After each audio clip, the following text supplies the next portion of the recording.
এই দেখো কি করে দেখো। হ্যালো ভিউয়ার্স, আসসালামু আলাইকুম। এই যে দেখছেন আমাদের লতার কাজটা সম্পূর্ণ হলো। এটাকে বাংলা লতা বলে, ইংলিশ লতাও আছে, সেটার একটু রেট বেশি। এই যে পিলার, এই যে সামনেকার চাল, এই কাজগুলো সিমেন্ট বালু দিয়ে আমরা করে থাকি। কেউ যদি করাতে চান স্ক্রিনে দেওয়া নম্বরে যোগাযোগ করতে পারবেন।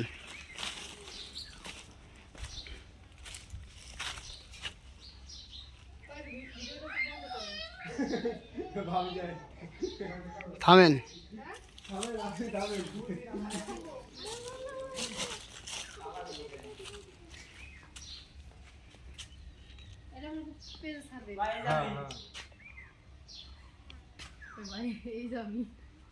আপনার না হয়েছে সমস্যা নাই, চাপ নেওয়ার কোনো প্রয়োজনই নেই।